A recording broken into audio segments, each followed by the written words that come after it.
এসেছো এটাও জানি না, অনচিনা মানুষ আমার বাড়িতে থাকতে দেওয়া হবে না। সাহাবিয়া রাসূল কি করলেন, এই করতে করতে মদিনার অনেক বাড়ির ভিতরে যাওয়ার জন্য, থাকার জন্য আবেদন করলেন, কিন্তু প্রত্যেকটা বাড়ির মালিক একই আনসার দিয়েছে, একই উত্তর দিয়েছে, আমার বাড়িতে থাকা হবে না, অনচিনা মানুষকে জায়গা দেব না। এই করতে করতে সাহাবে রাসূল ঘুরতে থাকে। একজন ব্যক্তিকে জিজ্ঞাসা করলো, ওগো বলো মদিনাতে এমন কোন ব্যক্তি আছে যে আমাকে রাতটা কাটাতে দেবে? এমন কেউ নেই যে রাতটা আমার কাটবে কারো বাড়িতে? কেউ নেই? বলে হ্যাঁ, একজন আছেন।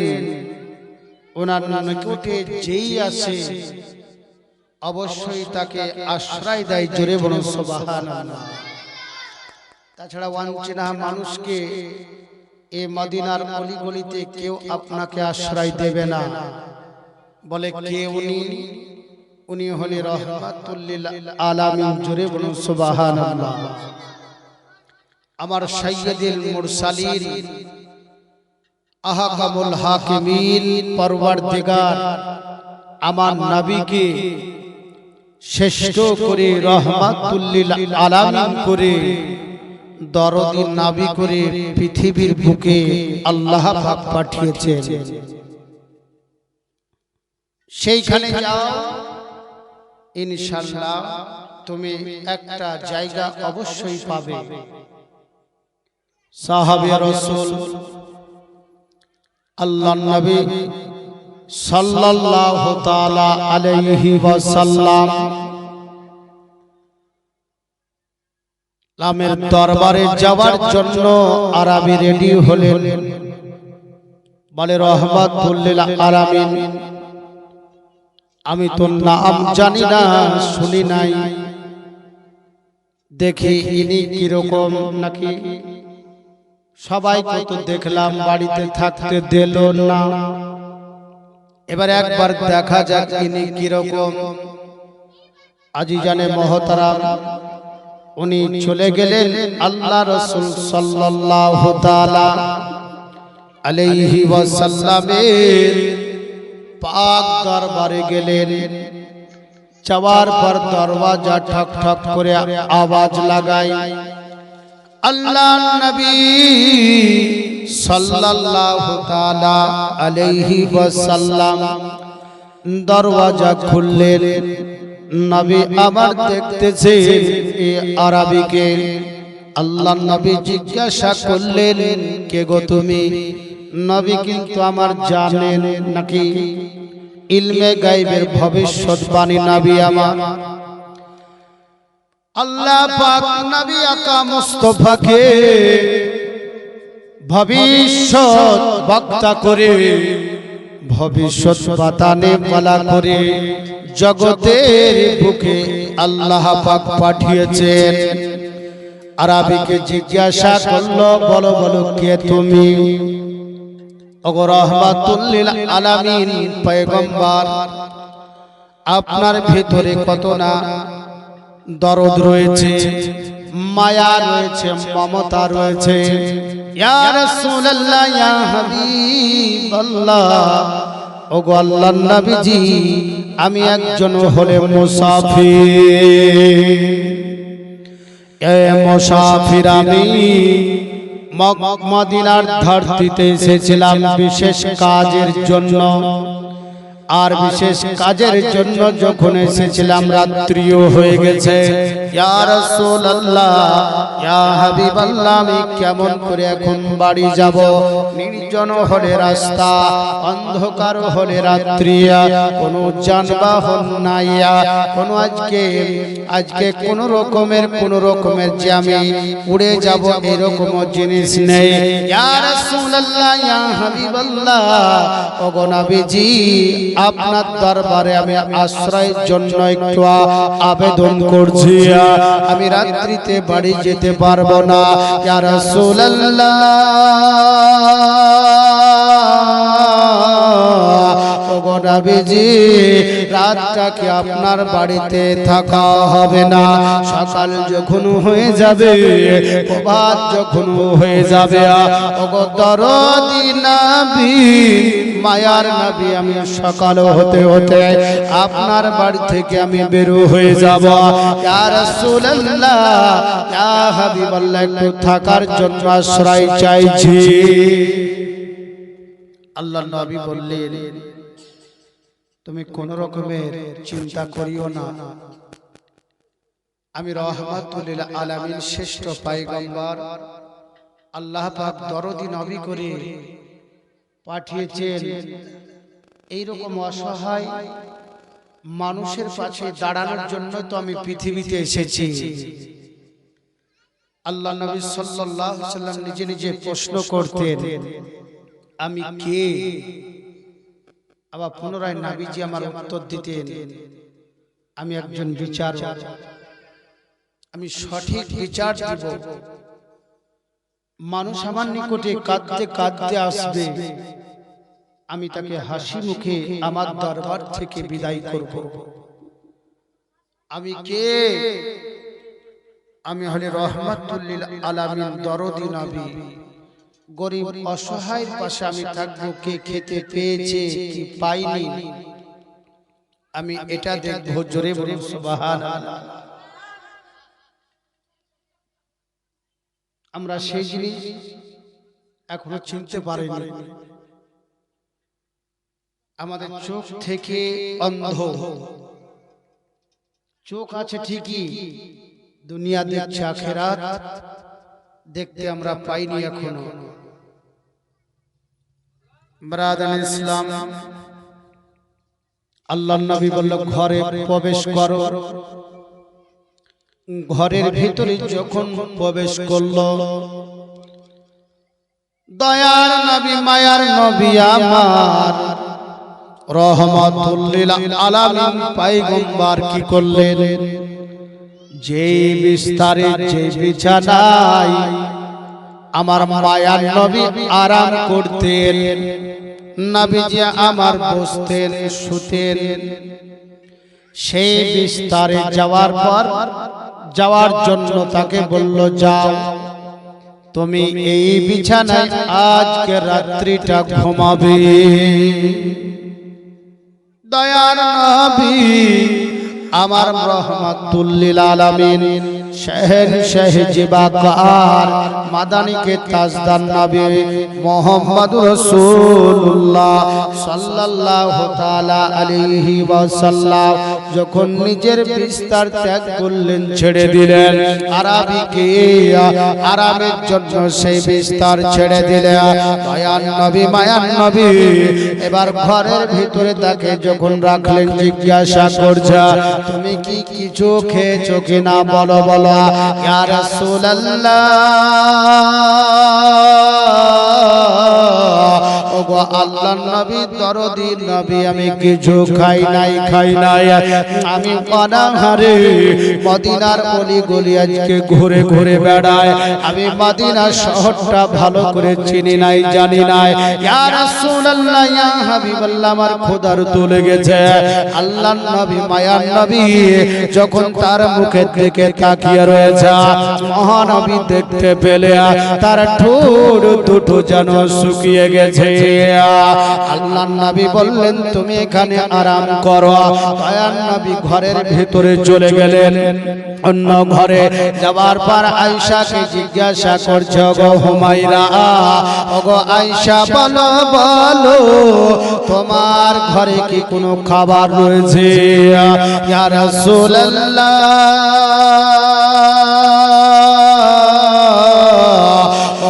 মায়ার নবী দয়ার নবী রহমাতুল লিল আলামিন সব খাবার তো শেষ হয়ে গেছে ওগো নবী শুধু দুধ কিছুটা অবশিষ্ট বেঁচে রয়েছে আল্লাহর নবী বলল আয়েশা গো ওগো আয়েশা তুমি দুধটা একটু গরম করো কেন মুসাফির ইনারা কেউ হলকুম শুকিয়ে গেছে খোদার তো লেগেছে অতি তাড়াতাড়ি করে কি করো তুমি দুধটা গরম করো আমি তার একটু খোঁজ খবর নিয়ে তার একটু তত্ত্ববোধনে থাকি দয়ার নবী মায়ার নবী তার নিকটে বসলেন তোমার কি কোনো কষ্ট হচ্ছে ইয়া রাসূলুল্লাহ ইয়া হাবিবাল্লাহর কষ্ট নাই যখন এই বিস্তারের উপরে আমি বসে গেছি যেন আমার সকল পেরেশানি দুঃখগুলো আজকে নিমিষে যেন দূর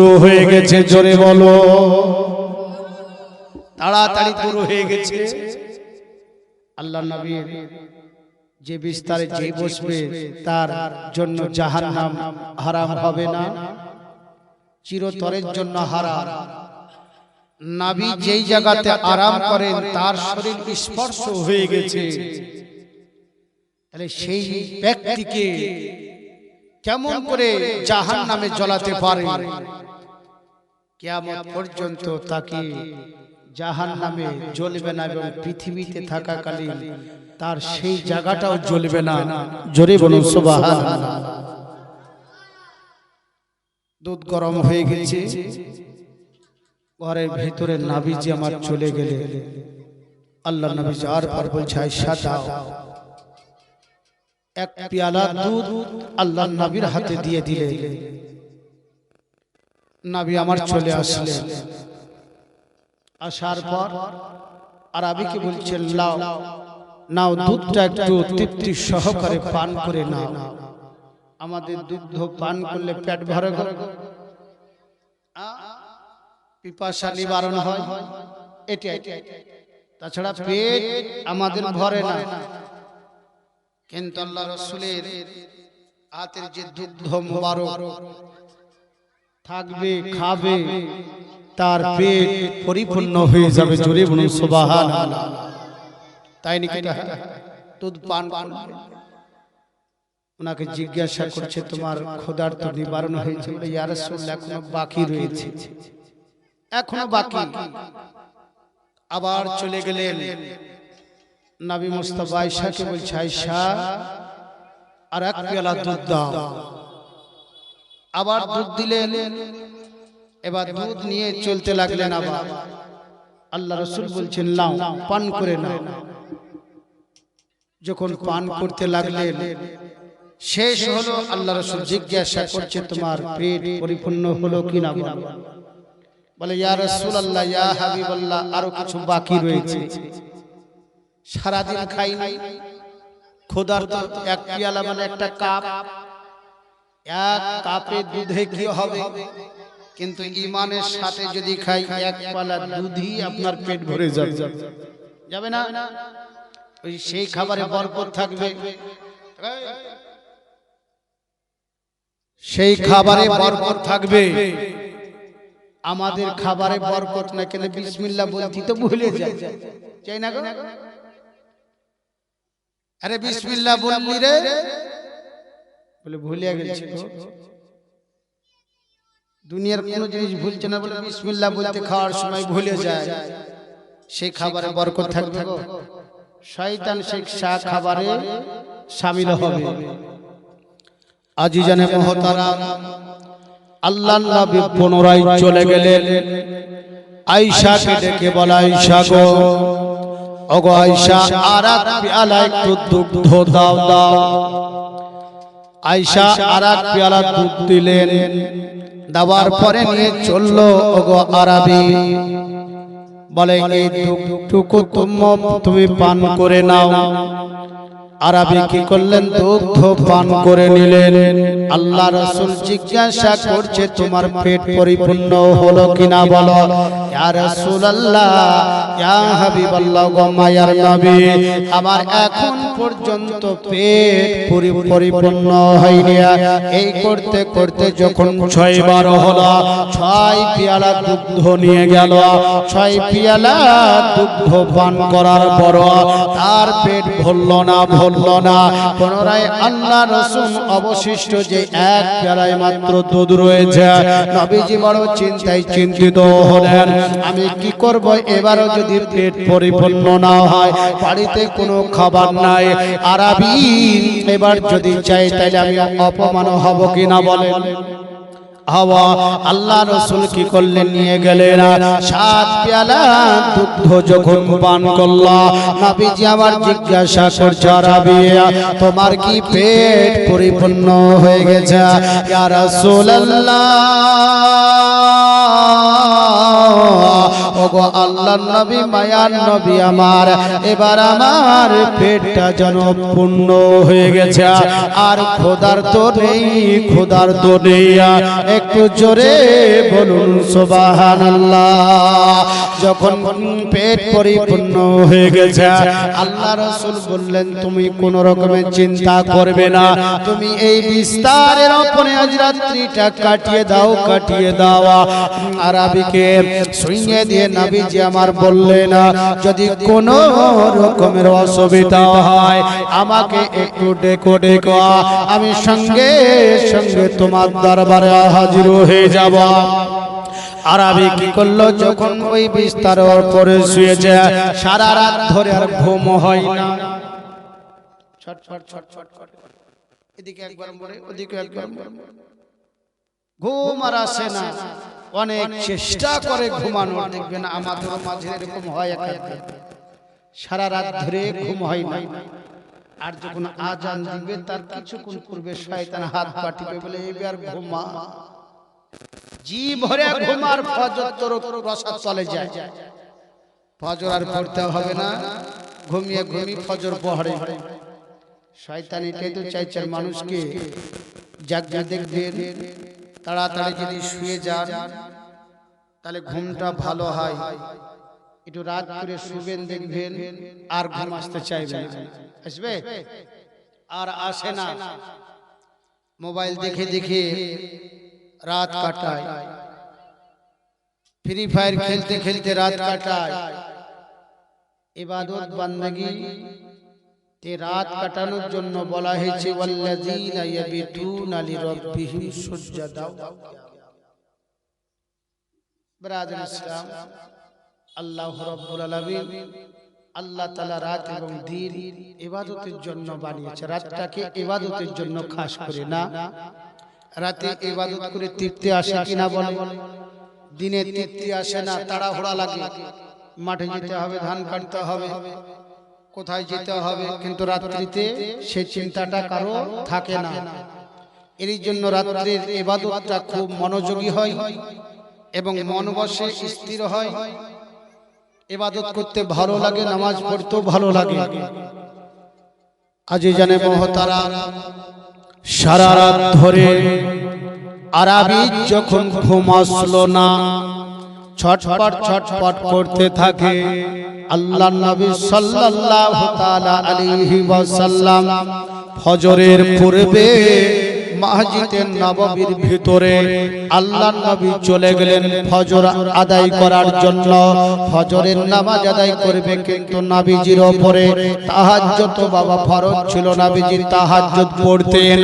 ফজরের নামাজ যখন আল্লাহর নবী মহানবী তাজদারে মদিনা সাল্লাল্লাহু তাআলা আলাইহি ওয়াসাল্লাম যখন ফজরের নামাজটা যখন ক্লিয়ার হয়ে গেল, কমপ্লিট হয়ে গেল, নবীজি প্রত্যেকদিন কি করতেন? ফজরের নামাজ আদায় করার পর মুক্তাদিগণের সম্মুখে নবীজি বসে যেতেন।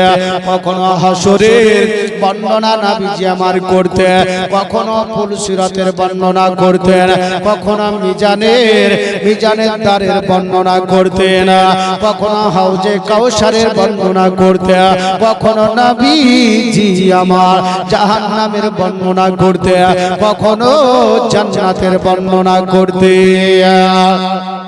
আর সাহাবা বর্গগণ কান খুলিয়ে নবীজির বর্ণনা শুনতেন, বয়ান শুনতেন। আল্লাহর নবী সাল্লাল্লাহু তাআলা আলাইহি ওয়াসাল্লাম সেই দিন আর মুক্তাদিগণের সম্মুখে বসলেন না, শুধু দোয়া তাড়াতাড়ি করে নবীজি আমার বাড়ির দিকে চলে গেলেন। সাহাবাগণ যে মনে মনে চিন্তা করলো, নবীজি প্রত্যেকদিন আমাদের সম্মুখে বসে যেতে বিভিন্ন রকমের দিক দিয়ে আলোচনা করতে, কত না কত ভালো লাগতো। কিয়ামত সম্পর্কে বর্ণনা করতেন, কত ভালো লাগতো। মিজানের সম্পর্কে বর্ণনা করতো, কত ভালো লাগতো। ফুলসিরাতের সম্পর্কে বর্ণনা করতো, ভালো লাগতো। জান্নাতের বর্ণনা করতেন, কত না কত ভালো লাগতো। কিন্তু নবীজি আজ তাড়াতাড়ি করে দোয়া করে চলে গেল, কারণটা তো বুঝতে পারলাম না।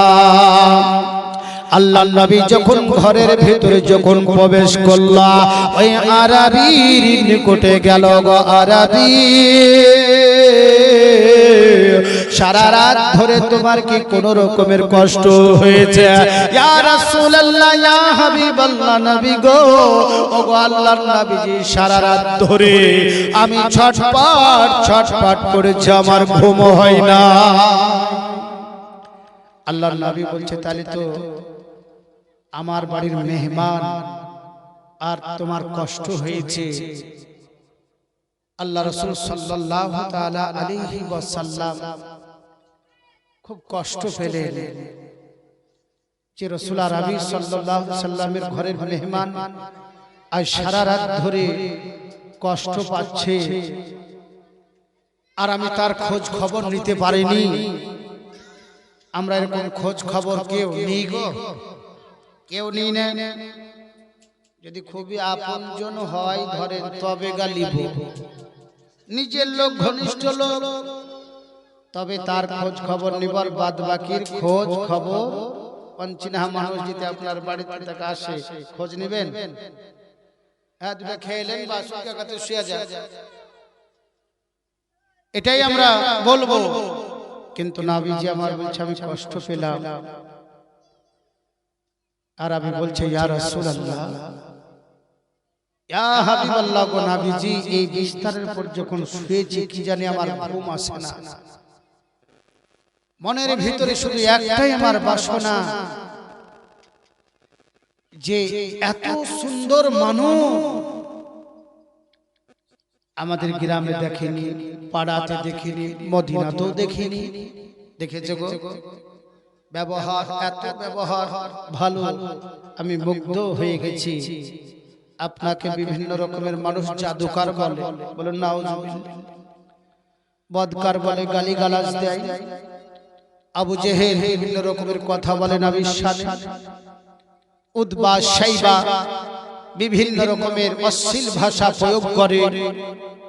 এই রকম নবী আজ পর্যন্ত কেউ কোন জায়গাতে আমি দেখিনি, কিয়ামত পর্যন্ত দেখবিও না। জোরে বল, আছে দ্বিতীয় নবীর মতো কেউ নেই। বলে ইয়া রাসূলুল্লাহ, ইয়া হাবিবাল্লাহ, ওগো মায়ার নবী, দয়ার নবী, আপনার মতো মহামানব আমি আজ পর্যন্ত কোনোদিন দেখি না। আপনার চেহারা যখন দেখি যেন নূর নূর ঝরতে থাকে। আপনার আদর্শ এত সুন্দর ব্যবহার আল্লাহ পাক কোরআনের মধ্যে জানিয়ে দিয়েছেন, ইন্নাকা লাআলা খুলুকিন আযীম। মহান আল্লাহ পাক আমার নবীকে উত্তম আখলাক দিয়ে, উত্তম চরিত্র দিয়ে আর পৃথিবীর জমিনে আল্লাহ পাক পাঠিয়েছেন মানুষের কল্যাণের জন্য। জোরে বলেন, নবীর আখলাক এত সৌন্দর্য, এত চরিত্র সৌন্দর্য পৃথিবীর দ্বিতীয় কোনো মানুষকে আল্লাহ পাক দেয়নি, দিয়েছে বলেন। আমার নবীকে আজকে সৌন্দর্য আখলাক দিয়ে রহমাতুল লিল আলামিন করে জগতের বুকে পাঠিয়েছে। ওগো পৃথিবীর মানুষ, তোমরা শোনো শোনো, সেই নবীকে ভালোবাসো, সেই নবীকে মহব্বত করো, তাহলে তোমাদের জন্য আমার আল্লাহ পাক জান্নাত রেখেছে। একটু জোরে বলুন সুবহানাল্লাহ। ইয়া রাসূলুল্লাহ, ওগো নবী গো, আর দেরি নয়, আর দেরি নয়, আপনার মহামন্ত্র পবিত্র কালেমা তৈয়বা খানা পড়ে মুসলমান বানিয়ে নিন, আপনার সাহাবা তৈরি করে নিয়ে। আল্লাহর নবী বলছেন, তুমি কি আজকে আমার বাড়িতে এসেছো বলেই কি জোর করে কি তোমাকে কালেমা পড়াছে? আল্লাহর নবী বললেন, বলে এটা যদি জোর পূর্বক হয় তাহলে তুমি ইসলাম গ্রহণ করবে না। সঙ্গে সঙ্গে আরবি বললেন, ওগো নবীজি, মায়ান নবী, রহমাতুল লিল আলামিন, শাফিউল মুজনাবিন, রহমাতুল লিল আলামিন, আমি জোর করে কালেমা পড়ছি না গো নবীজি, আপনারা চেহারা দেখে আমি ফিদা হয়ে গেছি, আমার অন্তর শীতল হয়ে গেছে। ইয়া রাসূলুল্লাহ, আর দেরি নয়, আর দেরি নয়, কালেমা পড়িয়ে দেয়া। আল্লাহর নবী বলছেন, পড়ো আশহাদু আল্লা ইলাহা ইল্লাল্লাহু ওয়া আশহাদু আন্না মুহাম্মাদান আবদুহু ওয়া রাসূলুহু। জোরে বলে কালেমা পড়ে নিলে। বলে, ইয়া রাসূলুল্লাহ, জীবনেতে কোনো ওয়া বলতে কজা নেই, আপনার দরবারে থাকবো। আল্লাহর নবী বললেন, যে আমার হয়ে যাবে তখন আমি তার হয়ে যাব। তুমি চিন্তা করছো কেন? আল্লাহ রাসূলের সিনার সাথে লাগলে সব জিনিস ইয়াদ হয়ে যায়, স্মরণ হয়ে যায়। জোরে বল। আমাদের ঢুকাতে 1 বছর, 2 বছর, 5 বছর, 10 বছর, 20 বছর লাগে না কেন? পড়া ঢুকাতে, শেষ করতে। কিন্তু আল্লাহ রাসূল যখন কাউকে কোন জিনিস নাবি আমার দেন, আল্লাহ রাসূল থুতু মুবারকই যথেষ্ট। জোরে বলুন সুবহানাল্লাহ। আল্লাহ নবী থুতু মুবারক যদি মেখে দেয়, তার জিন্দেগি পার হয়ে গেল। নবীজির সিনার সঙ্গে যদি কোনো ব্যক্তি লেগে যায়, সে সব জিনিস জেনে নিল। জোরে বলুন সুবহানাল্লাহ। আর আমার আপনার সিনাতে সারা দিন যদি লাগান, ফেবিকুইক আঠা দিয়ে যদি লাগিয়ে দেওয়া হয়, পারবেন গো? ফেবিকুইক আঠা দিয়ে লাগিয়ে যদি বলে সব জ্ঞান তোমার ভিতরে কি ঢুকেছে, একটাও ঢুকেনি, আলিফি ঢুকেনি, তো ইয়া যে কত দূর আছে ওটা কি করে ঢুকাবো? ঠিক না বলেন? এবার সাহাবী রাসূল যখন কালেমা পড়ে নিলেন, দয়ার নবী মায়ার নবীকে রহমাতুল লিল আলামিন মেনে নিলেন। এবারে করতে করতে দুপুরের যখন সময় হয়েছে, সাহাবী রাসূলের বাড়ি যেতে চাই না। একটু জোরে বলেন। বলে, ইয়া রাসূলুল্লাহ, ইয়া হাবিবাল্লাহ, গো নবীজি, আর বাড়ি যেতে মন চাইছে না। আপনার নুরানি দরবার, সৌন্দর্য দরবার, এই দরবার থেকে আমার বাড়ি যেতে আর ইচ্ছাও হয় না, ইচ্ছাও হয় না। আল্লাহর নবী বললেন, না না, তোমার ঘর সংসার রয়েছে, ঠিক না বলেন? আমাকে মহব্বত করো, আজকে ধর্মের কাজ করো, নামাজ তোমরা পড়ো, রোজাগুলো আসলে রোজা করবে, যাকাত যদি তুমি মালিকে নিসাব হও তো যাকাত দেবে। একটু জোরে বলুন সুবহানাল্লাহ। দুপুর যখন গড়িয়ে আসলো, দুপুরের খাবারের সময় না বলে, দুপুর খাবে সবাই। আমাদের গ্রামের মানুষ তো যখন ইচ্ছে তখনই চালিয়ে দিয়ে, কিন্তু শহর এলাকার বাঁধা খাবার একবার দুপুরে, একবার রাত্রিতে। যদি একটা মানুষ বাই চান্স চলে যান, তাবাক রাখতে হবে, হবে কিনা বলে? কিন্তু আমাদের 2টা-4টা যদি চলে আসে, তো সেইভাবে আমাদের চাল যায় অনেকের বাড়িতে। আগে এটা হতো, কিন্তু এখন মাপের খাবার সব। আর এখন তাড়াতাড়ি আছে, প্রেসার কুকার আছে, গ্যাস আছে, ধরিয়ে দিচ্ছেন, কোনো অসুবিধা হচ্ছে না। আর সেই সময় তো এটা ছিল না। গমের কাঠি দিয়ে কি গমের কাঠি দিয়ে ভাত রান্না করতে হতো, রায়ের কাঠি দিয়ে ভাত রান্না করতে হতো। তাহলে কখন আগুন লেগে গেছে, কিন্তু সেই জিনিস এখন কম, এখন আগুন লাগে না, কিন্তু সিলিন্ডার বাস্ট হয় না গো? অনেক জায়গায় সিলিন্ডার বাস্ট হয়ে যায়, তখন পটল তুলতে হয়, খেতে দেবে। আল্লাহ রাসূল বললে তোমাকে ক্ষুধার্ত লেগেছে, বলে ইয়া রাসূলুল্লাহ দুফাত তো গড়িয়ে গেল, ক্ষুধার্ত লাগলাই। বাড়ি গেলে এক পেয়ালা নিয়ে আসে, সাহাবী রাসূলকে দিলেন, বলে নাও পান করেন। এক পেয়ালা পান করার পর বলছে তোমার পেট পরিপূর্ণ হয়েছে, বলে ইয়া রাসূলুল্লাহ আমার পেট পরিপূর্ণ হয়ে গেছে, জোরে বলে। তখন 7 পেয়ালা লেগেছে, আর এক পেয়ালাতে পেট ভরে গেছে গো। তুমি কি কিছু খেয়েছো, বলে ইয়া রাসূলুল্লাহ খোদার কসম করে বলে কিছুই খাই নাই। তাহলে এক পেয়ালা দুধেই তোমার পেট